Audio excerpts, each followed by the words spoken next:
There we go.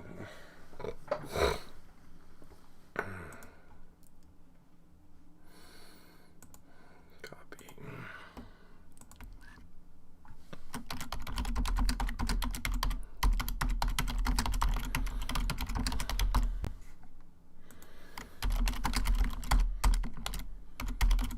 Hey, Dean, how are you? Good to see you.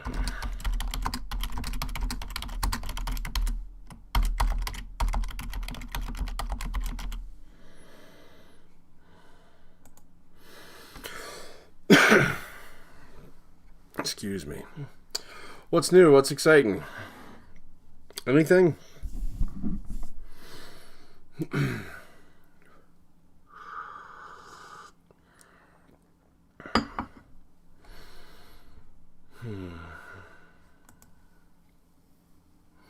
Hey, Daisy, how are you?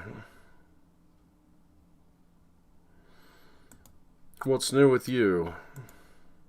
Here we go. Hey, Shelby, how are you? What's new with you? I'm just going to ask everybody.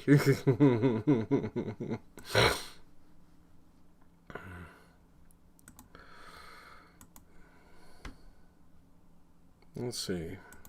Looks like things are working here. So, having a little trouble with my internet today. Abby, how are you?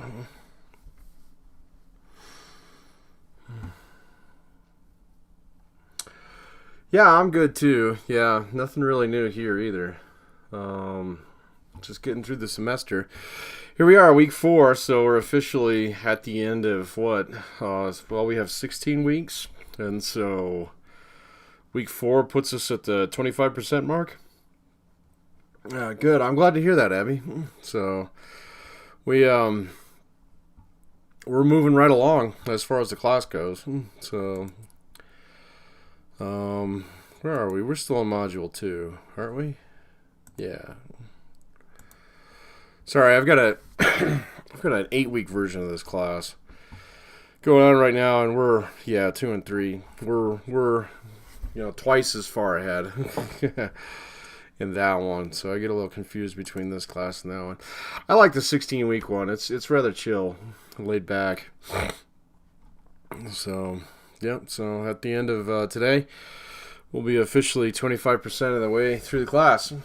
No, that's okay, Matt. Don't worry about that. Hey, David, how are you? So I do take time over the course of the semester to kind of break away from some of the topics that we usually talk about, which I mean are pretty set. I think we covered most of chapter 3 on Monday. Yeah, we still got to talk about attitudes. In this one, we did go through all the. Hey, Aiden. Hey, Isaiah. How are you? We did get through all the. I think we did attribution. Oh no, we didn't do attribution theory. This is actually what the discussion is on. So we'll do this real quick. But then, and then attitudes and behavior. These are.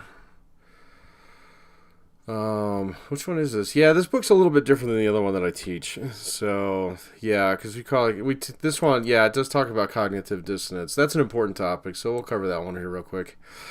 And then these are the ones that are really important. So I'll do these two real fast and we'll talk about this one. But, there are some things that we do spend time talking about in this class that aren't specifically just OB or management kind of related. I think every college course that I teach, regardless of the topic, whether it be this one or my stats class, I always try and scrape out one day where we talk about investing, and I always try and scrape out one day where we talk about career planning.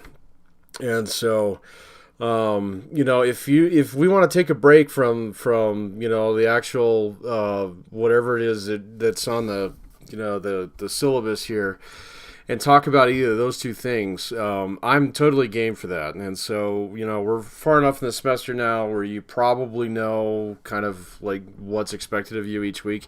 It doesn't change too much from what we're doing right now. Yeah, well, actually in this class it's every 2 weeks, so it's even more chill. And so anytime that you want to take a time out and talk about either of those two things, that's fine with me. Sometimes I just kind of like keep those in my back pocket for a day where, like, usually during the semester, I kind of tell when people are getting a little tired, or maybe getting beat up in your other classes or something like that. And so I like to, kind of make that a game time decision. But here on YouTube, it's a little bit difficult because I can't see your faces. And so, speak up if you want to change the topic and talk about either of those two things or anything else. That's fine with me. But those are two things that I do spend at least. I do make an effort to make sure that we do talk about them, because career planning is really, really important. Especially since most of you are probably in like junior or, well, I don't know if any of you would be in senior status yet. There might be a couple of you though. But most of you should be, it's 300 level course. You should be either in like second semester if you're sophomore year, or somewhere in your junior year right now. And so, you got to start doing your career planning now, all right, so that you can set yourself up in a way that's really, really, it's better to get ahead quickly in your career than it is to, kind of struggle the first 4 or 5 years. And so, and I mean, yeah, the university has a really great career center, but a lot of people don't engage with it. And then likewise, there's... Excuse me, my cat was sleeping on my bed last night. It's murdering me here. But it was cold last night. I couldn't think of it. So it looks miserable outside right now, but I don't know how it looks in Pueblo. But here in Colorado Springs, it looks awful. But anyway, it's really important to get further ahead in your career early, and so setting yourself up for success early on in your career is going to be a really big deal. And just to kind of give you a couple things to think about on that one. Probably the most important decision that you're going to make, all right, regarding how your career goes early in the career is not what you're going to do. It's not the first job that you get. It's none of those things. Not whether or not you settle for a certain salary or something like that. It's honestly where you decide to live, okay? So where you decide to live is going to have a bigger impact on how much you make, how much opportunity you have down the road, all those different things. And so that's a really big decision. I'm going to tell you right now that if you decide that you're going to stick around in Pueblo, you're going to have a rough go of it, all right? So especially in certain fields. Do people do really well in Pueblo? Absolutely. So, and I do have some students who are very, very successful, former students in their careers, but I'm going to tell you they're kind of the exception, not the rule. All right. And, there's a lot more opportunity, especially if you want to go into, something that Pueblo just doesn't have a lot of. And so, like, a lot of people are interested in finance. There's not a lot of that there. Okay. And the same thing's true with like any kind of tech. There's not a lot of that there either. So if you're in the cybersecurity program, something like that, that's a steep climb. Okay. But there are a lot of opportunities there. You're just gonna have to be a little bit more patient for them in some ways and work the network a little bit. If you decide to go somewhere else, you got a trade-off there, okay? Because Pueblo is very inexpensive to live there compared to other places. So if you decide to go up to the Big D or something like that, you're going to pay a lot more for a place to live. And quite honestly, I think that this might be changing in some respects just because, there are a lot of companies out there who are cool with remote work and things like that. And so there might be opportunities to get some remote jobs and remain in Pueblo, all right, which could really change the dynamic things down the road. But at the same point in time, I think, as the pandemic kind of, spins itself out over the course of the next year or so, people who decide to get vaccinated and can show up to work are probably going to be a little bit more competitive than those who choose to work solely remotely. And so that's just kind of my 2 cents on that one. And so, these are things that you need to start thinking about now, okay? So, because the sooner you can set yourself up, the sooner you can start doing interviews and things like that, the better off you're going to be. Any questions on that, post them up in the comments and things. I'd be happy to talk about that today.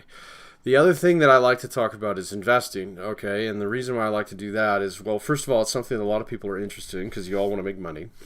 All right. Second of all, it's something that I know a little something about. Okay. So not just as a, I'd say I'm a fairly active investor, but also at the same point in time, I've been doing it a long time.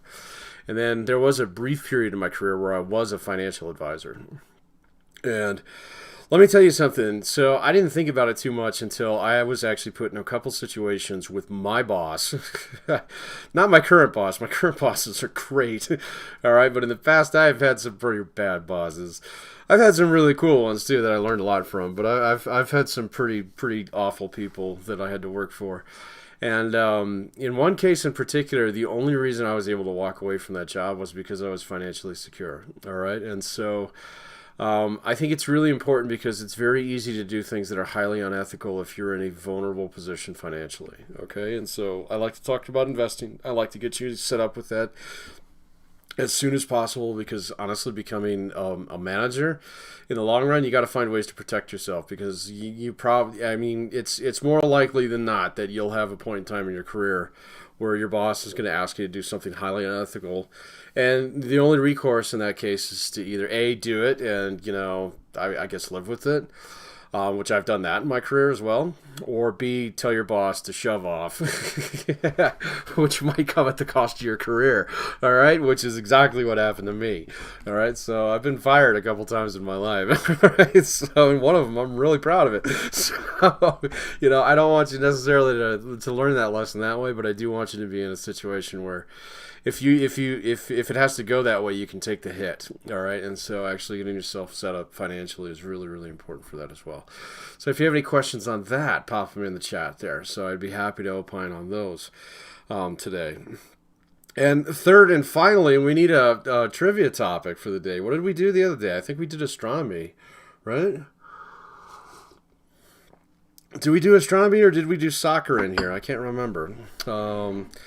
So I got 3 classes in the day, so, whenever I spend the day in the YouTube minds here, they get a little bit, mixed up. So, it was soccer, wasn't it? Because, Manga, that was your suggestion. So, we need another trivia suggestion for today. All right? So, we did do soccer. Yeah, okay. Yeah, no, that's what I thought. Thanks, Matt and Jeff. Appreciate that.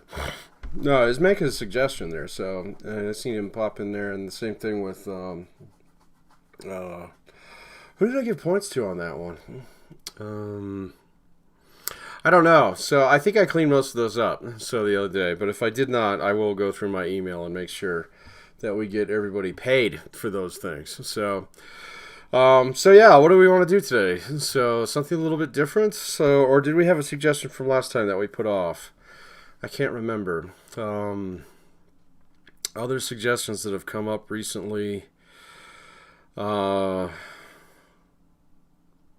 man, I'm drawing a blank now. I know someone had one that we were like, no, we'll do that next time. That might have been in my MBA class. There's one guy in my MBA class who's particularly lethal at trivia, and so we've almost gotten to the point in time where we're trying to stump him a little bit. So you're going to find something extremely esoteric. And tell everybody else so they can Google it before he gets a chance. So your other friend is just like, that bastion of knowledge, it's just like rando stuff that you accumulated over the course of a life. Yeah, he's definitely in that category. So, but anyway, let's talk about some of this stuff here real quick today. Like I said, there's just a couple things I want to touch on here. But if you do have a trivia suggestion, pop it in there. Or if you do have questions about either investing or career advice, things like that, today would be a good day to talk about those. So, or at least start touching on that base so you can go out there and find more questions so we can talk about them. Because that's something that I kind of like always talk about, for like 10, 15 minutes, first, a few minutes of class and stuff with people who are interested. And in the YouTube, it's just a little hard to do that. So I want to make you feel comfortable doing that. So anyway. Attribution theory, very easy stuff, all right? So why is attribution theory so important? Is because it's basically going to drive a lot of the things in management that you're going to have to deal with in management. And so attribution theory is very straightforward. And it seems like it's something that's very, very, like, really? That someone had to write that down, and the answer is yes. Okay, so, but, there's basically this process that you go through whereby what you do with, what an attribution is when you ascribe some kind of, like, outcome to your behavior, okay? And so you have some kind of behavioral event, and then you think about that in some respects, and then you have a revision of your cognitive process surrounding whatever that event is, okay? and then you're actually going to make new choices down the road. All right, so really straightforward. Here's a great example. All right, I got a promotion. I have been promoted because I performed well in the past. Good performance must, in fact, lead to rewards, and so I will continue to put out high levels of effort. All right, so why is attribution important? This does seem very straightforward, and it is, but the reason why it's important is because this is where you get into a lot of cognitive trouble. All right, and so the same thing's true on the job. When you're dealing with employees, they're going to take a look at the certain behaviors out there that are rewarded in one way or another, or encouraged, or in some cases ignored. All right, and they're going to make new cognitive assumptions about those behaviors that they observe, and then they're going to change their own behaviors. And since being a manager in organizational behavior is all about, I'm not going to say manipulating people's behavior, but also understanding what they're going to do kind of before they're going to do it. All right, and then finding ways to actually steer that in a productive direction rather than a less constructive direction. Attribution theory is a big one. Okay, and so it looks really simple out there in the wild too, because just think about like the certain times that a particular behavior in your life has been rewarded or punished in one way or another, and how that actually changed your thinking over time. So there are certainly things out there in terms of management where the employees are going to watch you and wait to see what you do in certain situations before they actually kind of reveal their behavioral cards, meaning they're going to, okay, this is cool, it's okay to do this around here. As opposed towards like, well, I don't know, Pat's a new manager, I'm not quite sure how he's going to feel about this one, so maybe I'm going to keep quiet about this for a little bit. All right, and so when you're actually trying to establish, good work habits within people, understanding attribution theory is kind of the key to that. All right, and it's very important to make sure that people aren't ascribing the wrong things to certain behaviors, and that becomes really tricky over time. Okay, and that's where a lot of your problems as a manager are going to come from. All right, because there might be something that it's like something you're doing that people don't even really kind of. I mean, maybe you don't pay attention to it, but everybody else around the office really pays attention to it. So say like you're that manager who, you'll write up somebody at the drop of a hat if they're 2 minutes late, okay?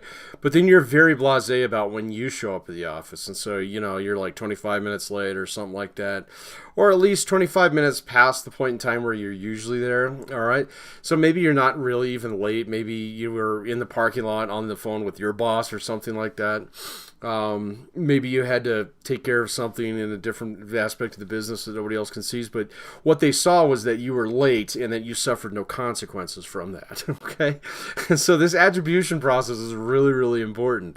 Okay, so because it can manifest itself in ways that you're not even cognizant of until they become a problem down the road, or somebody voices them to you. Okay, and so be very, very careful with that. The book does go into the chapter quiz. It might throw a few of these at you. The idea between external attributions and internal attributions. Okay, and so there are certain things that come from the outside. And there are people out there who basically watch others to determine how they're going to behave, as opposed to internal ones. So, there are a lot of internal reasons why people choose to behave one way or another. So there are things, lessons, habits, hobbies, things like that you kind of pick up on your own without necessarily anybody influencing those. Those are become internal attributions. Okay, so these have three different aspects to them. So consensus. And that's like, do you think everybody else is doing it this way? So if it's external, yeah, usually, a lot of your external attributions, they do have some form of consensus on it. We all know that, there's certain societal expectations that we're all cool conforming to and things like that. And the same thing's true with, like, if somebody is outside of the norm on something, then, of course, they suffer consequences from that. And we're cool with those consequences, okay? And so that's consensus. Consistency, so high consistency is really important, and low consistency is really dangerous. So consistency just means that the same behavior is being reinforced again and again and again, or punished again and again and again. All right, so and if you have low consistency in there, then people do start to question whether or not that's actually something that I should be ascribing that should I be showing up to the work 5 minutes early when everybody else is 10 minutes late every day? Yeah, maybe not. All right. And the distinctiveness extent to which you believe that a person being observed would behave consistently when faced with different situations. And so sometimes there are little changes here and there. All right. And if you've ever noticed there are individuals out there who they're very much so driven by habit. That's kind of what we're talking about on this one right here. Okay, so if you change things just a little bit, do they stop and do they think about it a little bit and say, okay, so, my computer's never done this before? Or do they just immediately power it down and start it up again, because that's what they've been taught to do? And so that's what a little bit of this distinctiveness piece refers to. All right, and so those are different things that you want to think about. The one thing that you want to watch out for are attributional biases. All right, so the first one's called fundamental attribution error. It's a tendency to underestimate the effects of external situational or causes behavior and overestimate the effects of internal or personal causes. All right, so this is a very important concept, and it deserves a little bit more text than the book gives it here. But basically, it's the idea that, all right, so if you see someone, so think of it like this, all right? Oftentimes when we see people who are extremely successful, all right, so way more successful than you are, so they're wealthier, they have nicer things, they've gone further and faster in their career and stuff like that. In those situations, we do have a tendency to say, well, that person got really lucky, okay? And that might be true, all right, on a certain level, but we have a tendency to say that more. Versus the opposite, if you have somebody who's, much less well off than you, so, they don't have the things that you have, they don't have the opportunities that you have, they don't have the resources that you have. Oftentimes in those situations, we see that as being internally attributed in one way or another, meaning it's their fault somehow, okay? And so if you've ever spent some serious time in your life in poverty, okay, and I have, all right, I'm not there anymore, thank God, all right, but I mean, I've had my ramen years too, okay, where you're immensely jealous of your friends who are extremely successful and things like that, or just getting a little bit further ahead than you are, and, you see it as a function of luck. And then later on, when you get a little bit older and a little bit more successful and established, it's very easy to turn on those individuals who are a little bit less fortunate and back in those poverty years and things like that and say, oh, well, you just don't work hard enough, or, why didn't you do well in school, stuff like that. And so that's how this thing manifests itself, and it manifests itself on the job in a lot of ways. If you see someone who has, say, like inconsistent work habits in one way or another, all right, whether it's in terms of quality, productivity, or quantity of time spent, whatever, something like that, but it's just inconsistent. You have a tendency as a manager to see that as a them problem, not an us problem, okay? Meaning that something's wrong with Bob, okay? So either he's a drunk, he's on cocaine, his mind's not on the job in one way or another, he's getting old, whatever, okay? But you see it as fundamentally there's something wrong with him, when actually it might have everything to do with your entire organization, and maybe it's even you, the way that you're managing, that's causing that problem, okay? And so oftentimes when we see people who are performing, deficiently in whatever yardstick we want to use to measure, it's easy for us to blame them, all right? But oftentimes it's not their fault, okay? And so be very careful about that as a manager. All right, the next one is what we call self-serving bias. And this is a tendency, not surprisingly, for individuals to attribute success on event or project to their own actions while attributing failure to others, okay? And so this happens a lot, all right? I'm sure you've seen this happen. The athletes out there, you see this happen in sports all the time, where it becomes a question of grit and determination, maybe athletic ability and skill and stuff like that. All right, and so if you win a game, sometimes you see it as a function of us being better than the other team, when really what happened at that point in time was the other team just didn't get it together that day, and you feel that way when you're playing and you lose, okay, and you're just like, man, we just couldn't get it rolling today. What's going on with this? All right, so we're all good. We're doing a good job, where everybody's putting in the reps and stuff like that. It just didn't come together today, and so, but oftentimes think about how that feels, all right, when you're on the losing side as opposed to being on the winning side, all right? And that is this self-serving bias, all right? It means that whenever you do something that you perceive as being some kind of a achievement or accomplishment, it's very easy for you to say, "Oh, well, that was totally me. I put in the work, I did it, and I'm bad. Yeah, I'm awesome." Blah, okay. Whereas if you fail at something, it's like, "Oh, well, the teacher didn't read it," or "Well, that guy just didn't look at my resume," or whatever. Okay, when actually, what, it might have been you all along. So watch out for that, because you'll definitely see employees do that. All right. So my favorite example, not to beat this horse to death, but is to go back to people who are late. All right. So people who are late to work, they'll find a million different excuses to tell you why they're late. Oh, traffic was bad, the weather was awful, my alarm clock didn't go off, yada, yada, yada, stuff like that. It's never their fault, of course, right? So, but if you have that person who's 5 minutes early every single day, you say, "Hey, so how do you get here 5 minutes early every single day?" They'll say something about like, "Oh, well, that's the way that I was raised. It's really important to me. I have strong moral character," whatever, And so you'll be able to see real quick that people will be very fast to attribute their own success to their own abilities and actions, and their failure to that of others. Okay, don't fall for that trap as a manager. Don't do it. All right. So you will, but try not to. Okay, so that's okay. Just be aware of that. All right. So we got to do some trivia. I don't have a topic suggestion here, so we're just gonna do something rando. Let's see. Let's do. Oh, I got a good one. Let's do literature. Haha. No, I'm just kidding. So, I want to do something popular culture. What do you want to do? You want to do like we could do Star Wars today. We could do Harry Potter. I don't know. Harry Potter's not as popular as it used to be. We could do. I don't know. I don't like Star Wars anymore. Boo. Not a fan. What else could we do? We did like Office trivia. You guys all watch The Office? If not, you should. It's a very good show, especially for future managers. You want to do Harry Potter? Let's do Harry Potter. So my daughter's into these right now. And so I've been re-engaging with them. I remember reading the books when they originally came out. So my wife picked them up first. Masters of the Universe. That's a good one. We'll do that one next time. Yeah, so keep that one in mind. We'll do that one on Monday. Smurfs. Well, I could come up with like 3 questions on the Smurfs. Let's do Harry Potter today, since since Harley kicked that one in there. Masters of the Universe. Yeah, well, that one would be interesting. We could do Marvel too. All right. Yeah. I'm not a huge fan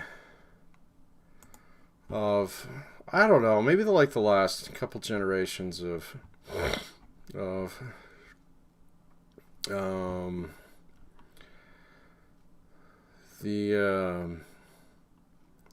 Marvel movies. With the exception of Guardians, I love those. Let's see.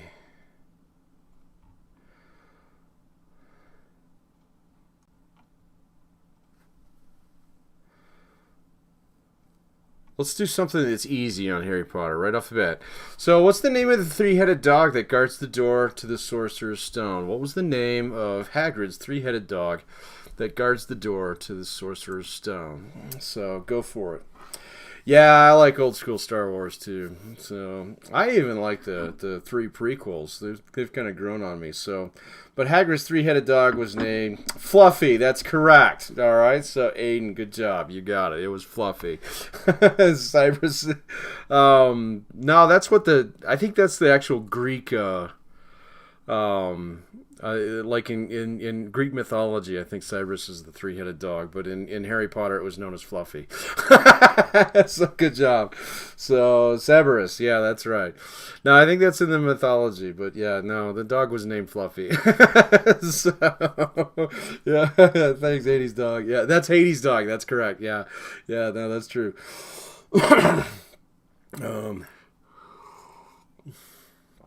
No, Harry Potter is fun. So, all right, let's see. And it's I don't know. Some of you have kids and stuff, but it's neat to see when your kids engage with something that you liked. It is kind of neat. So yeah. So he does not like Star Wars.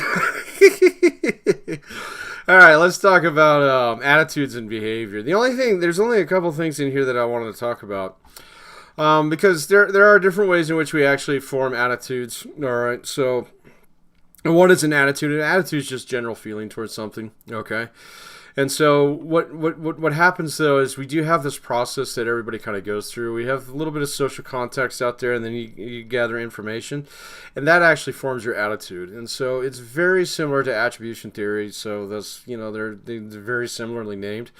All right, but understanding that with an attitude in particular is that attitudes form over time. Okay. And attribution theory is one of those things where you kind of take a stab at it right off the bat. So, we say, all right, so I'm supposed to be at my job at 8:30 on Monday. I'm probably going to show up on time. All right, and the habit that I established early on is probably going to be the one that either I break or gets modified. With an attitude, it changes over time. So, because oftentimes you just don't have enough information at a given point in time to actually, really form a solid opinion about something, or at least feel comfortable doing so. Now, a lot of people jump to conclusions right off the bat, but think like an attitude is like your overall job satisfaction. Like how much do you like your job? It's going to take you a while to actually kind of determine whether or not you like your job or not. So most research out there shows that it takes about 6 months to a year to kind of fully get your fingers around on it, fully get your fingers around that job. And really, when it comes down to it, the first 3 months might be great. The company might treat you, like gold. And then, after that, they throw you to the wolves a little bit and you don't feel so comfortable there anymore. It gets boring, or you realize, oh, wow, this really is all the job.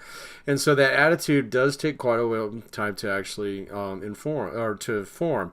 But then you're going to have these other pieces out there. Okay, so you got that like social context.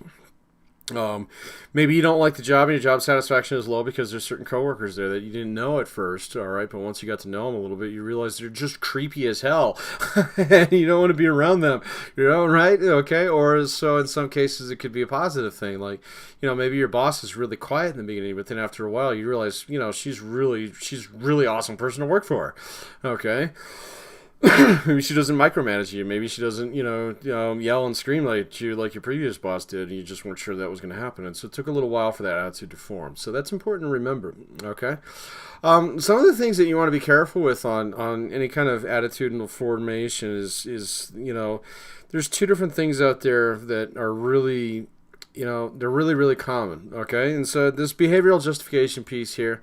So often you need that to ensure that your behaviors are consistent with your attitudes towards an event. So if you like your job, tendency are that you're going to work a little harder at it, which is good. You're also going to take, like if your boss asks you for something, you're going to take that request a little bit more seriously. You're probably going to be what we call a better organizational citizen, meaning that you're going to watch out for your coworkers and stuff like that. So, when all those things line up, it's good. So, because if your attitude is, really positive towards your job, it's going to manifest itself through a lot of behaviors that are really positive on the job. But you do have this problem with cognitive consistency, and the thing you want to watch out for is what we call cognitive dissonance. This is definitely from psychology. Cognitive dissonance is when your attitudes don't match your behaviors. Okay, it's that simple. All right, so if you think your job sucks, but every single day you walk in the door and you put on the smile, and let me get to it, and you're just kind of doing it all day long, but really deep down, your job is just, it's ass, and you don't want to do it anymore, okay? So cognitive dissonance causes stress, actual measurable, cortisol-based stress, okay? And over time, that becomes extremely detrimental, not just to your performance, but also to your health, okay? And so you can tell, you can't always tell early on when people are experiencing cognitive dissonance. But as a manager, if you have certain employees who are absolutely stressed out and you're looking around and everybody else is chill and there's something weird going on with this one individual over here, it just seems like completely wigged out all the time. Cognitive dissonance might be one of your things, all right? So there might be something that they're telling you that, everything's fine and hunky-dory, but it's really not. The most common one that I've seen, or example of this, is when someone is pretty good on the job and they're pretty stable, but then their home life is awful. Okay, so they're going through divorce or, one of the worst ones that I've seen, and I've seen this happen a lot in my career, is, when like a spouse discovers an affair or something like that, and if that's going on, that employee's not going to, I mean, they might tell you everything's fine and hunky-dory, but then eventually, maybe that information comes out and it's like, oh, that's what's going on with you. Got it, all right? So it has nothing to do with me as a manager or anything like that. But at the same point in time, that someone is going through this cognitive dissonance because you ask, hey, what's going on with you, Pop? And then they're like, oh, no, things are fine. Don't worry about it. But then you can just tell deep down that there's something really wrong because their work performance has suffered, for no apparent reason. There might be something else going on. And so you do have to be careful with that. Again, is it your business as a manager? No, not really, but it is your business to monitor productivity. All right. And so, this does happen. It's something that you will see out there in the wild. Okay. So, and the same thing's true with you as cognitive dissonance goes as well. A lot of times when you're a manager, you're going to be put under stress that it's not something that you're going to expect in certain respects. There are things about being a manager that absolutely suck. There's a reason why I don't do it for a living anymore. We can get into that at some point in time. But really when it comes down to it, oftentimes when you get into management and you have to start realizing that you're gonna have to make some pretty gnarly decisions that you're not gonna feel good about. Okay, I think we were talking about that a little bit last week. When as a manager, there are going to be times in your career where you have to pick winners and losers, and the losers are going to lose, and they're going to be pissed at you for it. And honestly, you deserve it. Okay, but at the same point in time, there's no avoiding it. Okay, if you're gonna have the corner office, you're gonna have to take some lumps like that from time to time. It's not gonna feel good, all right? And so you're going to have this real, people are going to ask you, your boss is going to ask you, maybe your peers, maybe even some of your employees, hey, Pat, how's it going? And you're going to be, almost at the point in time where it's an automatic, oh, things are great, But really deep down, you're really tore up about that decision that you made last time. You just can't say anything about it because it'll just make it worse, It's almost like having a Band-Aid, and if you rip it off right now before the cut has had a chance to heal, you're just going to have to put another Band-Aid on it down the road. All right, and so you're going to have these points of cognitive dissonance in your life. There's a whole chapter down the road about dealing with stress and job stress. And part of that is actually identifying the source of your stress. If you recognize that this is kind of what's going on with you, all right, so there's something that you had to do and you're not feeling too terribly good about it, having someone that you can talk to about that who's not linked into the workforce, whether they be a spouse, a shrink, a good buddy, something like that is really important, okay? Because sometimes it's better just to get it off your chest, all right, more so than anything else, all right? So, but watch out for this. And again, these are two things here that the book just doesn't give a lot of text to. Other texts that I've taught out of, there's like half a chapter on this stuff, all right? So really, really important. Unfortunately, we just get a little shortchanged here. And that's because a lot of the OB stuff has moved away from more of the clinical psychology piece, but, I still think it's important, all right? All right, so more Harry Potter here. What time are we? 11:58. We got 15 more minutes, so let's do one more Harry Potter here, and then we'll talk about job satisfaction, and then we'll get out of here on time today. So let's see. Oh, here's a great one. I just watched this one the other night. So what's the spell to actually wipe the Marauders map? What is the spell that actually allows you to wipe the Marauders map? This one's great. So my wife has a shirt that says this on it. Or actually, no, I think that's my daughter who has that. Yeah. So what's the spell that blanks out or wipes out the Marauders map? What is it?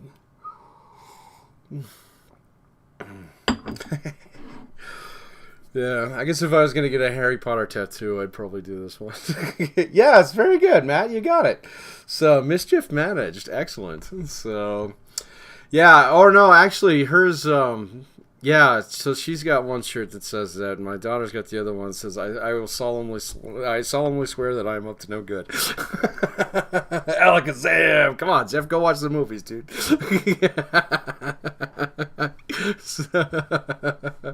That's all right. Yeah, we can nerd out on Harry Potter here today, so that's okay. Yeah, that was a big thing. In fact, probably when most of you guys were growing up, those would be movies. Because when did the first one come out? Wasn't it like 2001, 2002?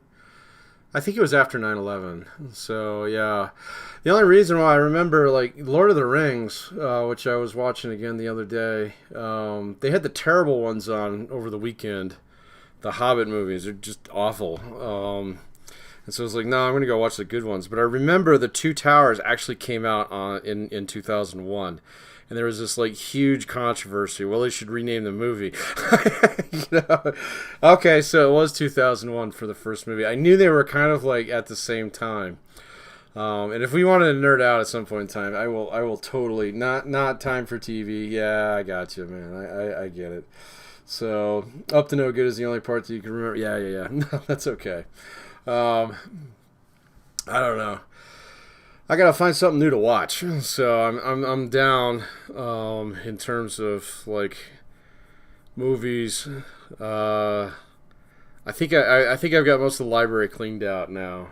So the fact that I spent like 8 hours this weekend grading papers and watching something that I've probably seen a dozen times is like indicative that it's time to go watch something new. What did I get through? I got through Yellowstone last time. I don't know. I haven't booted up the Netflix in a little while. We'll have to see what's on there. We'll see. All right. So anyway, let's move on. And our last topic for the day here is going to be okay. So this last chapter here, 3.5. This is the one that you really should pay attention to. All right. So as a manager, because now we're going to get to the practical stuff. No, I got you, Jeff. I totally understand. Yeah, I know. Yeah, I mean, especially like if you're a student, if you get a job, and if you're a student athlete, I don't know how some of you guys even scrape out 10 minutes of free time. I mean, everybody nowadays, I mean, I get these complaints all the time that, I was like, oh, our kids don't know how to work these days. And I'm like, shit, they don't. Come on, man. So you have any idea, like, when I was in high school, how much homework we had to do was like nothing, okay? I mean, literally... I don't know. So you went to high school the entire week, and I would think that maybe on a rough week I had like maybe half an hour of homework each night. All right.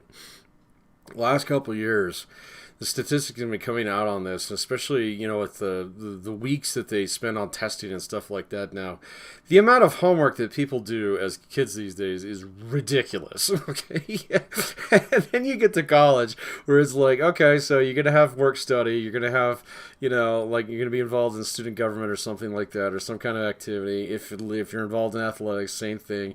I see so many people now try and bang out like 18 credits a semester. When I went to college, it was like unthinkable that anybody would do more than 12. I know it's insane with sports, yeah. No, my heart goes out to you guys. I don't know how you do it. So, trust me, when you start working out there in the wild, it's not going to feel that bad. So, it's just like, oh, wait, I'll have to be here 40 hours a week? Yeah. Cool. But not true for all of you. All right, some of you will definitely be working your tails off too. So that's why job planning is important. So anyway, let's talk about job satisfaction. So job involvement, all right, this is stuff that Dr. Gilbraith and I spent a lot of time studying. So it's kind of our wheelhouse, so to speak.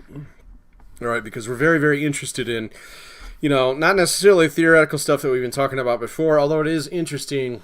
We find that actually like tangible attitudes on the job lead to more increased productivity. So, it's almost like the tip of the spear, so to speak. And there are two job attitudes out there that are really, really important. This is one, organizational commitment right there. This is the other one, job satisfaction. Okay, and so if you have a positive attitude towards either your job or your organization, or preferably both, you're going to be a much, much better employee. Okay, and so as a manager, it should be your goal not only to find people who have those, all right, but also make it so that your jobs are very easy to develop this. Okay. Sometimes the organizational part, you can't do much about it, especially if you're a low-level or a mid-level manager, okay? This other piece here, so job satisfaction, you can always do something about that as a manager, no matter how, I mean, the jobs that you manage can be completely paint by numbers deals, but you can always find other ways to increase job satisfaction. And so this is what we spend our time studying in more detail than just about anything else, to try and actually get managers good advice on, how do you actually get more productivity out of your employees. You make your place a better place to work. That's the simple answer. Okay. All right. Because job satisfaction, all right. Pleasure, a positive emotional state resulting from the appraisal of one's job or experience. So that's a very clinical, technical definition. I know exactly where this one came from. All right. But at the same point in time, it's basically, how do you feel about your job? Okay. So, do you derive pleasure out of your work? All right. There are a lot of different characteristics from here. And so we'll talk about some of the dimensions of it here real quick, because that's probably the quickest way to think about it. So one of the things that's really important to job satisfaction is the nature of the work itself. All right. So some work is just more fun to do. All right, I'll give you an example of this. All right, when I was a financial advisor, that job sucked. Okay. I like dealing with customers. The company that I worked for was fantastic. They took care of you. So it's not a high pressure sales environment, things like that. There's a lot of resources and support. They really wanted you to get your NASD licenses, things like that. My coworkers were awesome. They were hands down some of the most professional people that I've ever worked with. It was probably the cleanest workplace I've ever worked to. So, I mean, the microwave wasn't encrusted in crap, because everybody kind of watched out for each other. It was an awesome place to work. The job itself sucked. Okay. I hate call centers with a passion. All right. So you just be sitting there tied to a desk, literally by the head. Okay. And, you kind of like just waiting for that boom, So, and I couldn't stand it. All right. So there's just something about the work there that was always going to prevent me from being fully satisfied at that job. Likewise, I've had other jobs that other people would think are awful. Okay, so for several years after I graduated from college for the first time, and my wife and I were kind of struggling a little bit. I worked in the airlines, and I was basically the guy who smashed your luggage for a living. Okay, you have to crawl around on your knees in an airplane and load bags, and you'd have to be out there in all different elements of the weather and things like that, let alone times where you had to get up in the bucket and de-ice a plane. I mean, but I loved every minute of it. It was just a fun job. It was cool actually being outside and playing. You can just see it in my face right now. And I mean, the job, the pay was awful. The company that I worked for, American Airlines at the time, was I mean, this was after 9/11. I mean, you walked into work every single day not knowing whether or not you're going to go home with a paycheck. All right, so because the layoffs were just constant.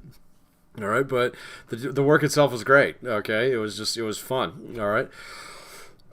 So this is an important element to job satisfaction. You got to find somebody who fits the job. All right. So if you don't like working inside, chained to a desk, all right, then you're gonna have problems in jobs that require that. And so sometimes that fundamental mismatch right up front is just not really gonna make a difference. Okay, in terms of what you can do about it as a manager. The trick is to screen out people who don't fit there. All right, pay. So yeah, absolutely, pay is definitely a dimension of job satisfaction. We'll get to this more when we get to motivation theory and down the road. But levels of pay, honestly, they matter. All right, and so they don't matter when they're good. Okay, so when pay is like at least on and I'd say within a standard deviation of the industry basis. Or the industry average, you're fine. Okay, people might get paid a little bit less or a little bit more around here, but there's nothing wrong with it. If you start getting towards the extremes on either end, so people are extremely underpaid, they get pissed. Okay, so because they know how to use the internet, they'll find out what like competitors get paid, or they'll have friends who jump ship and then call them up later. All right, and so pay is really, really important if you're like 2-3 standard deviations away from the industry and average. The same thing's true if it's too high. Okay, which is kind of weird. You think, oh, it'd be great if we got triple the pay of other people in the industry. I'm going to tell you right off the bat, that's going to attract a very different type of worker than you're used to. Okay, so there are industries. Well, there are organizations within particular industries that are known for having pay that's a little, well, sometimes in some cases a lot higher than average. So, and that it engenders a different type of workforce. Okay, so one that becomes very cloistered and very, very protective of themselves. Okay, If that's what you want, that's great, all right? But, I mean, almost gets to the point in time where it becomes a little snobbish, all right? If that's the, and the reason for that is because if you overpay employees, and we'll talk about this when we do financial planning, is that employees, your spending you'll always, if your pay is up here and your spending's down here, your spending will always creep up to your level of pay, okay? So, I mean, we can see that across the board. Even people who say, oh, I'm saving a lot of money. No, you're just spending money on yourself. Okay, and so your spending will always rise up to that level. All right, and so if you do have people who are highly overpaid within a certain industry, they'll become very protective of those jobs because they know what's going on. Okay, and so pay does matter. Promotional opportunities, how much you can actually move ahead. Supervision, how good your supervisors are. Dr. Gilbraith and I find that this one is consistently a problem. Okay, so and then the same thing, coworkers. How much coworker support are you getting? Do people around the office, do they watch out for each other? Do they help each other out? These all actually help with job satisfaction. Lots of different ways that we measure this. Okay. There are some like off-the-shelf things that you can use out there, like this one, Minnesota Satisfaction Questionnaire. You can download that one and use it if you so choose. Society of Human Resources Management, SHRM, they put out one every single year, so oftentimes Dr. Gilbraith and I find that one to be actually really helpful for benchmarking against other things. But really it comes down to it, if as a manager, you don't have to do formal surveys, you can just kind of ask people, all right? If they've learned to kind of respect you and trust you in terms of, okay, well, if I tell Pat that I'm dissatisfied, it doesn't mean that he's going to, like hound me every single day and make sure that I'm more satisfied, or he's going to give me different types of work, or he's going to bother me about it, blah, blah, blah. But if I really trust his opinion and I trust that it's not, that the information for that conversation is not going to leave this room, so to speak, then they're going to be very honest with you on this one. So, and we'll come to that trust and respect thing a little bit more down the road. Of course, it's really important for management. All right, so we'll talk about that when we get there. But you can just ask people, and 9 times out of 10 they'll kind of tell you where they are. There are exceptions to that, and that's if you actually know that there's problems. So if you know that your pay is low, that your workplace pays lower than others, if you ask people, well, what can we do to actually increase things around, increase job satisfaction around here? What would get you guys to stick around a little bit longer, stuff like that? They're going to say pay. Okay, so, I mean, and you should expect that. All right, but don't ask the question if you already know the answer, so to speak, okay? So do something about that. The other thing that he and I run into at times is sometimes people will try and game your surveys a little bit, so they'll realize, oh, wait, management's paying attention to this, so let's all mention pay. Okay, so that way that it shows up a little bit higher on this. It's almost like gaming the YouTube algorithm or something like that. We see employees do that from time to time, or especially in comment sections. So they know that we're going to do word searches on those and things like that, and so they'll make sure that they mention PTO a lot of times, so that it actually shows up on there. And so people are wise to things like that. But if they are fundamentally a problem, then okay, then what they're telling you is actually reflecting the problem. Okay? And so be careful with that, because really, sometimes it's things that you can't do anything about. And so we've even run a couple surveys here and there where the clients that we were working with that were running the survey were like, well, we know pay is an issue, so we don't want you to mention pay anywhere in the actual survey. And so the employees would find other things to complain about that would basically give management a reason to go, tackle some of those things that weren't pay. Sometimes you just get painted into a corner. I think that one in particular was actually a government organization that we were working with, or it might have been a nonprofit. That one might have been a nonprofit. And so they were never going to pay, commensurate industry wages just because they're constantly fundraising anyway. So it was kind of understandable. So, but at the same point in time, the people there did get paid less. So, anyway, but job satisfaction overall is actually, it's really important because it's one of the few behaviors, it's one of the few attitudes that we see that actually translates into positive behaviors on the workforce. Same thing's true with organizational commitment. Organizational commitment, if you have people who, even if their jobs kind of suck, they really believe in what the organization is doing, or they're really proud to be a part of it. So we all know those people who have been in the service or something like that. They may have hated, their particular job, but they love being in the Navy or whatever. Same thing is true with certain professions. You know, you might find somebody who really hates their current job, but they love being a doctor or a veterinarian or something, or a firefighter, whatever. Okay, something like that. And so you view that almost as organizational commitment as well. And the cool thing about organizational commitment, and we don't necessarily see this with job satisfaction, but with organizational commitment, is it does lead people to become what we call better organizational citizens, meaning that they'll, you know, and I mean, think about citizenship in some respects. Citizenship is about respecting other people in society around you, okay? And making sure that, you know, okay, they can say what they want to say, and we all adhere to these basic rules, but also at the same point in time, it's simple things like opening doors for other people or hitting the button of the crosswalk for somebody.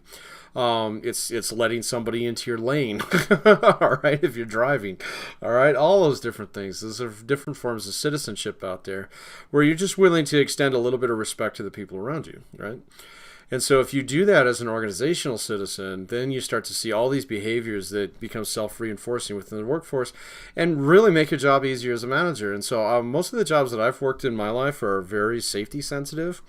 All right, and yeah, some of them are kind of minor and things like that. Yeah, you could get minorly injured. And there's other ones like working on the railroad. Yeah, you could easily get killed on the railroad.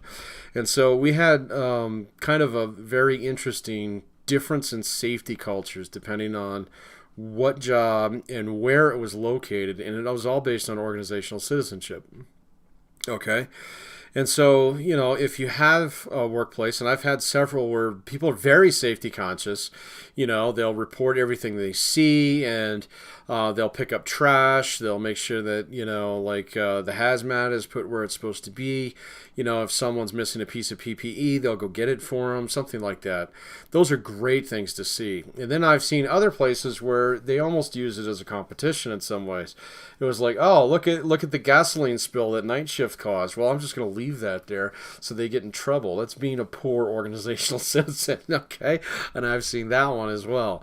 And so if you can get this job commitment going, and sometimes that's just not a function of your workplace. I mean, you can enforce some behaviors as a manager that encourage this, but really this is bigger than you as a manager, all right? I mean, unless it's your business. If you're a solo entrepreneur or something like that, a CEO, then yeah, you can do a lot about this just by setting a good example. But as a manager, you know, I mean, the best thing to do is to set a good example for yourself and then make sure that you're hiring people and reinforcing the behaviors that actually encourage this. But at the same point in time, if you're a manager, mid-level manager, and you have, you know, a C-suite that's just completely blasé about this, you're never going to be able to fix that. Okay? So it's just not going to work. All right? Hope that helps. All right, so that's chapter 3.5. Definitely pay attention to this guy right here. It's really, really important. We will come back to it in the future. Okay? All right, any questions, punch them in there. Otherwise, we are going to do one more Harry Potter question today. And let's see... And let's see.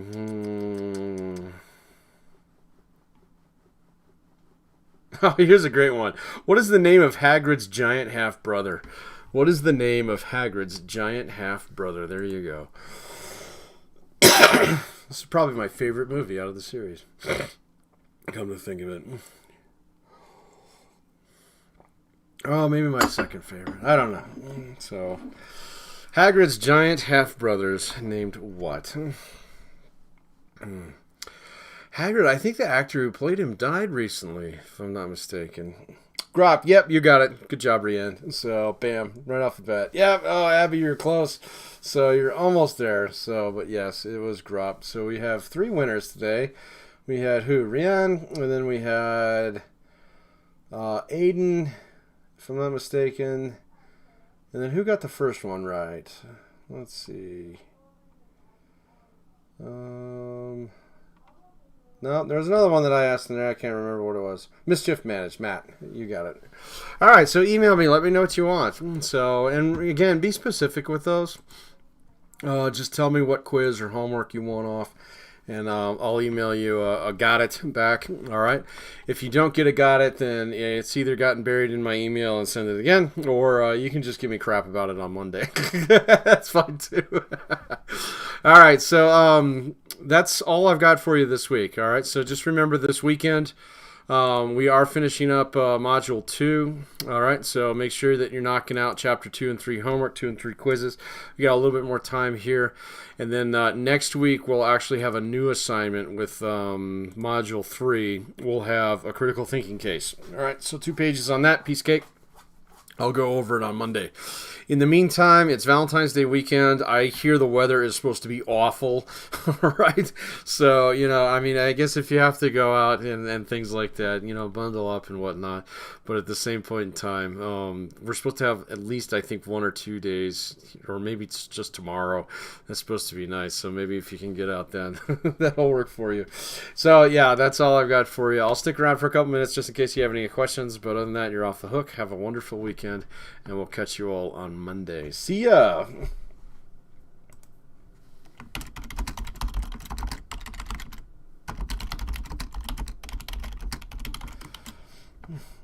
Yeah, that's fine, Harley. You don't have to email me right away. So, totally fine. Finance question. Go for it, dude.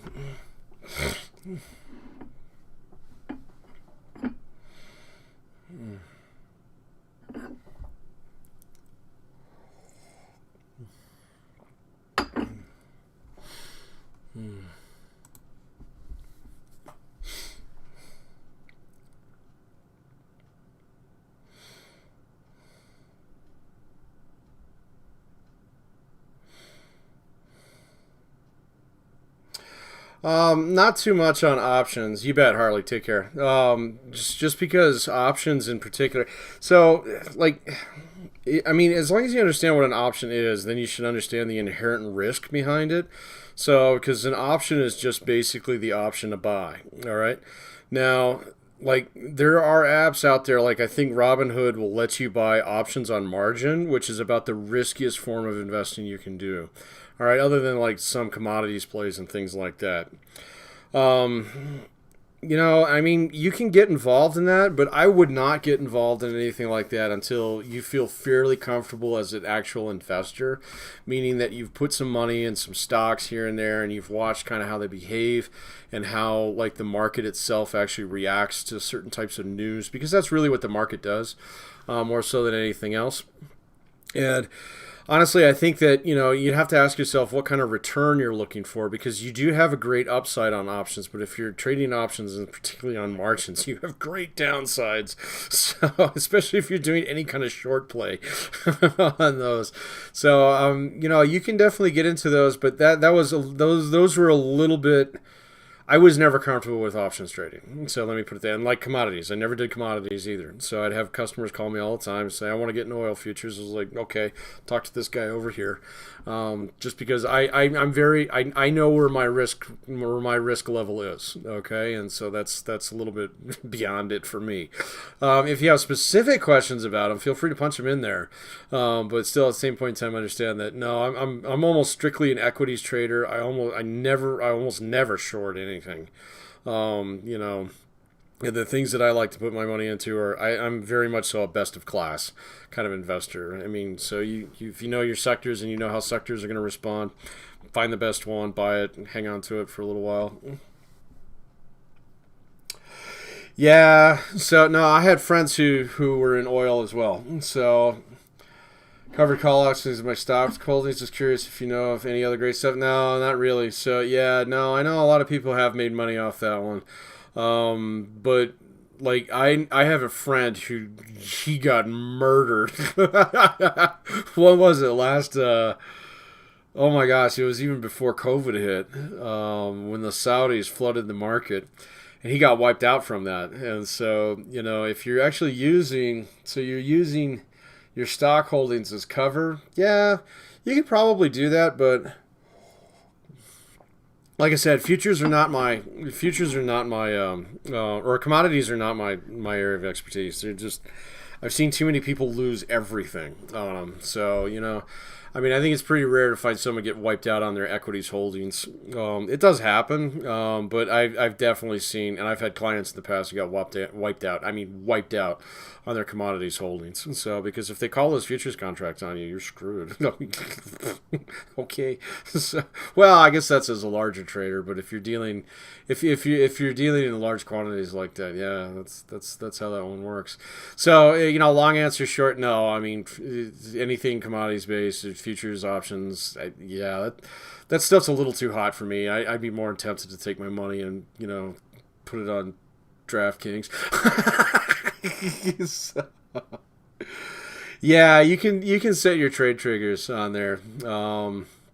I just don't trust certain sites to actually execute those. You know, I mean, if there is a stampede for the exits, anybody with a Bloomberg terminal is going to beat you there.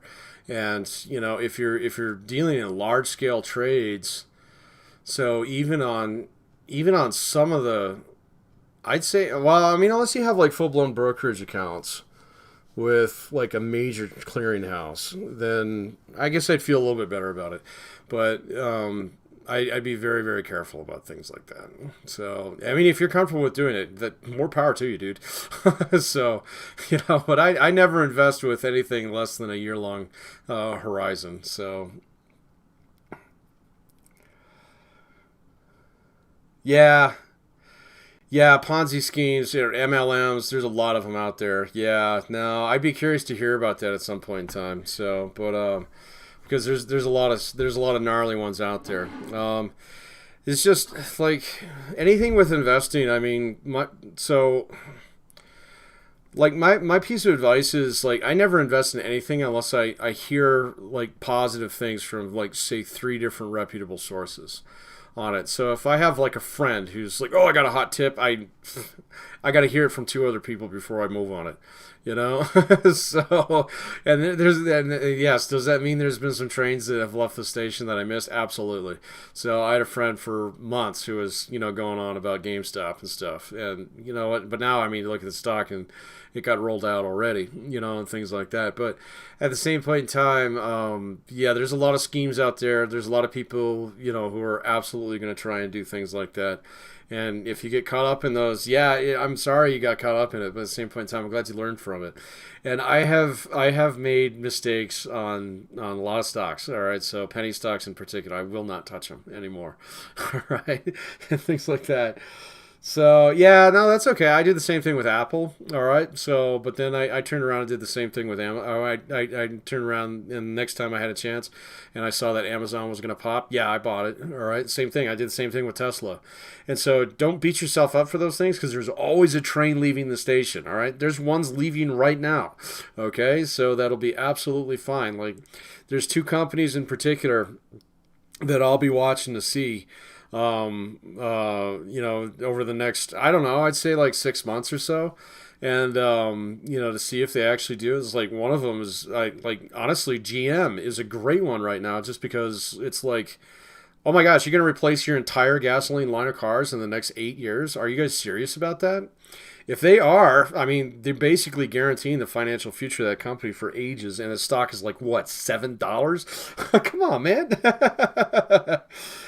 Yeah, no, I feel the same way. All right, so I got the worst story for you. All right, back when I started investing when I was 14. Okay, I actually opened a brokerage account before I was legally allowed to.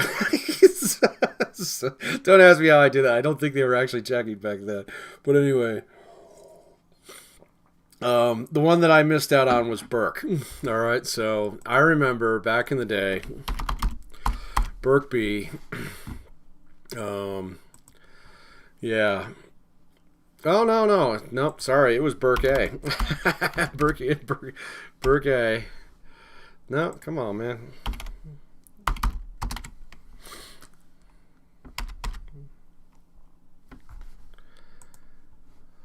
What is it? It's the one that's worth like 300. Come on, where is it? Did they take this private? Burke A. There it is, right there. No, that's Burke B. Burke A. Yeah. You see this right here? So here we go. So when I started investing way back here, I remember at one point in time in my career, right about there, all right, where it was $16,000, I had that saved up. I came this close to pulling the trigger on buying one share of this, all right? If I had done that at that point in time rather than spend that money on my wedding, I'd be retired right now, dude. So, yeah, I know. Yeah. So don't beat yourself up over those things. Trust me, there's always something leaving, all right? All right, man, I got to log off here. I love talking about this stuff. We'll do it again soon. So, but, yeah, email me if you got any questions, things like that.